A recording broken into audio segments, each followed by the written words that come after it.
जिल्ह्यातील 2 साखर कारखाने वगळता अन्य साखर कारखान्यांनी ऊस दर जाहीर केले नसून ते त्वरित जाहीर करण्याची मागणी शेतकरी राघवेंद्र बिराजदार यांनी केली आहे।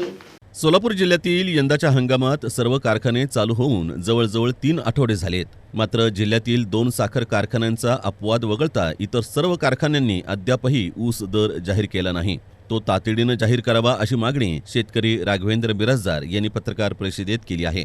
गळीत हंगाम सुरू झालाय। सोलापूर जिल्ह्यातील पंढरपूरचा विठ्ठल साखर कारखाना आणि माडा येथील कारखान्यानं ॲडव्हान्स 3500 रुपये दर जाहीर केला आहे। या व्यतिरिक्त इतर कारखान्यांनी अद्याप दर जाहीर केला नाहीये। FRP कायद्यानुसार 14 दिवसांच्या आत गाळप झालेल्या ऊसाचे दर दिले पाहिजेत, मात्र अजून ऊस दर सुद्धा जाहीर करण्यात आलेला नाही। दर जाहीर केल्याशिवाय कारखान्यास शेतकऱ्यांनी ऊस देऊ नये असं आवाहन यावेळी राघवेंद्र बिराजदार यांनी केलं आहे।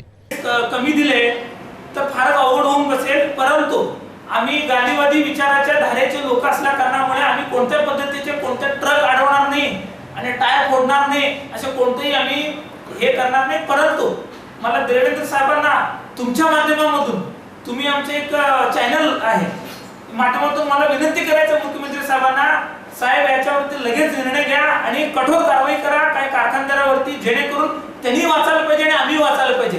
कारण हे दोघं जण हे एकमेकांचं कम्युनिकेशन चांगलं असायला पाहिजे, परंतु ते होताना दिसत नाहीये।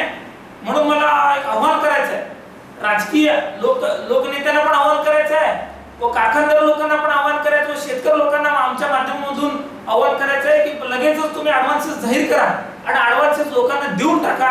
या पत्रकार परिषदेस धर्मराव पुजारी, नागनाथ बिराजदार, पंचलिंग पाटील, सोमनाथ बिराजदार आदी उपस्थित होते।